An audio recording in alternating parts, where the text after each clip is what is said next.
marchamos. Pues con más razón, o sea, sí. Tú estudiaste ingeniería electrónica, ¿no? Electrónica y control, sí. Eso es. En tu familia muchos economistas, tal.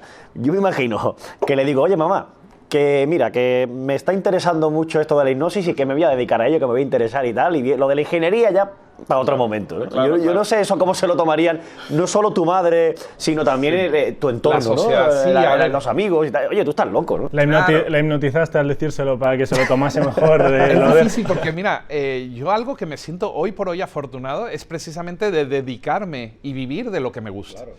Que eso para mí no tiene precio, ¿no?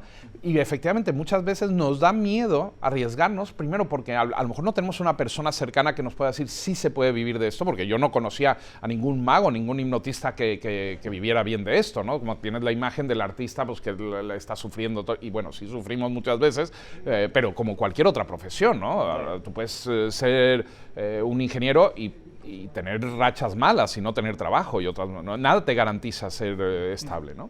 Pero bueno, hay una idea de que si estudias una carrera y eres un profesionista de clásico, pues tienes más oportunidades. Bueno, ¿no? Okay, a lo mejor si eres funcionario, pues bueno, también, no lo sé, ¿no? Pero el caso es que, claro, yo de repente, pues obviamente yo siempre me gustó la magia, hacía cosas, pero en mi casa me insistieron mucho en estudiar, ¿no? Yo nunca tuve la cosa de no estudiar. Pero sí me opté por la ingeniería porque era algo como que sabía que les iba a gustar a mi familia, ¿me entiendes? Que estudiara. Sí creo que había una parte de esa. Además, mi tío era ingeniero, entonces, no sé, yo lo admiraba mucho y me gustaba mucho su... Eso es muy común, ¿eh? El estudiar claro, porque algo, mi padre, porque mi tío... Claro, porque es la referencia lo que ves, tienes, eso es. Efectivamente. Y no me arrepiento, ¿eh? Fue una carrera que fue muy interesante, que me ayudó a aprender y cómo utilizar la información. Me gustan mucho los cacharros, los ordenadores, hago un montón de cosas y todo. Y sobre todo me dio muchas herramientas de gestión de proyectos, porque yo me especialicé mucho en gestión de proyectos y ahora lo uso para gestionar los espectáculos. Hacer una producción de teatro es un proyecto, como un proyecto de ingeniería, pues hay que administrar recursos y todo, entonces me dio. Pero claro, yo cuando de repente estoy trabajando como ingeniero, estoy ahí como jefe de proyectos y de repente me sale la oportunidad de empezar a hacer cosas en televisión y shows y todo. Y de repente dije, no estoy casado, no tengo hijos, no tengo hipoteca, si quiero intentarlo es el momento ahora, porque no depende nadie de mí, o sea, el peor de los casos vuelvo a trabajar como ingeniero, pero claro, me da miedo decirlo en mi casa, ¿no? Y yo me acuerdo que también me da miedo decirlo en el trabajo, porque dije, mis compañeros de trabajo me van a decir que estoy loco, que estoy... Y de repente cuando lo expuse, les dije que iba a renunciar del trabajo, la respuesta fue totalmente diferente. Todos me decían, hostia, qué admirable, me das envidia que tengas tan claro que quieres hacer esto, que puedas dejar este trabajo, porque había gente muy quemada también, ¿no?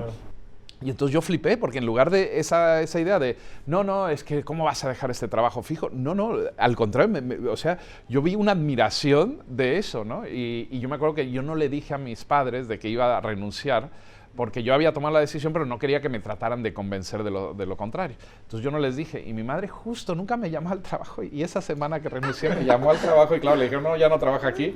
Y no se enteró por ti encima. Sí, no se enteró por mí. Entonces, lo que hablamos de mi casa, ¿no? Del rechazo de convertirme en, como dicen, titiritero, ¿no? Que, como le decía a un amigo, es que yo me siento orgulloso de poder vivir del cuento, ¿no? Entonces, claro, todo eso que oyes, ¿no? Sí. Entonces, ¿qué pasa? Que, claro, en mi casa... A ver, yo de repente cuando empiezo a dedicarme ya, digamos, de lleno a hacer shows de hipnosis, de mentalismo, a ganarme la vida con eso, me empiezo a dar cuenta de que llego a un tope. ¿Qué me pasa? No cobro bien, me cuesta trabajo venderme a mí mismo, me da miedo pedir mucho dinero por ello, bueno, mucho lo que vale, ¿me entiendes? O sea, entonces me empiezo a poner límites que no me permiten vivir de ello. Y a veces inclusive me tocó volver a ser ingeniero porque no me estaba saliendo trabajo. Y entonces, claro, yo ahí empecé a entrar en un conflicto y digo, pero ¿por qué si yo quiero vivir de eso y lo disfruto, por qué hay una parte de mí que me sabotea? Que no contesta las llamadas de presupuestos, por qué me siento inseguro y muestro inseguridad a la hora de cerrar ¿me entiendes? Un bolo. Ponerte barreras tú mismo. Claro, y fui con Isidro, que es este amigo mío, y me hizo una técnica que yo la sigo usando con mis pacientes y me pareció fantástica, que me hizo descubrir en hipnosis esa frase limitante. Haz de cuenta que me pareció como en una pizarra. Y la frase limitante que yo tenía era, de esto no se vive. Y claro, me di cuenta de que era una frase que escuchaba muy a menudo en Claro. casa. Y lo entiendo, ¿eh? No era por mala persona de mi familia, sino que ellos, como no tenían ninguna referencia, no sabían cómo guiarme, claro, ellos veían el hecho de yo dedicarme a algo artístico, pues algo arriesgado, que lo es, yo entiendo también que lo es, pero claro, ellos me decían, está muy bien, es un buen hobby, dedícate a hacerlo en tu tiempo libre. Como pero complemento a... eso, típico. Y entonces, pero de Hobby. esto no se vive.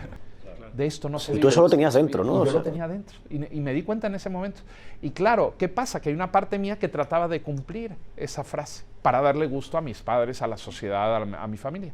Pero ¿qué pasa? Que eso iba en contra de lo que yo quería hacer, mi otra parte que quería hacer. Entonces había un conflicto, ¿no? Claro. Y ese no es el ejemplo perfecto que sucede con muchas personas. Sí, así, A ¿eh? todo Yo el mundo creo le que- pasa de formas diferentes, pero todos tienen un bloqueo. Llámalo prejuicio, llámalo lo que sea, pero Sí. oye, la sociedad dice esto o esto parece imposible y me cuesta hacerlo o no lo hago, ni siquiera lo voy a Porque intentar. tú mismo te limitas. Al Eso final, es, Porque tú eso es. te llegas a creer que no debes, no puedes, no es posible, es muy difícil. Todas esas frases, al final, son creencias falsas y limitantes, ¿no? Eso es, Porque- tú hablas de creencia limitada. muchas- Efectivamente, se habla mucho y eso es un término muy psicológico y en hipnosis se usa mucho, porque un poco el objetivo en las terapias, en los tratamientos que yo hago es identificar esas frases. Yo cuando estoy hablando con la persona, yo lo que estoy es viendo en qué momento me va a soltar la frase limitante y de repente cuando la identifico dice, ahí está. Esta es la frase que tenemos que trabajar, esa es la frase que tenemos que borrar, esa es la frase que te está haciendo que no te sientas pleno, no te desarrolles al 100%.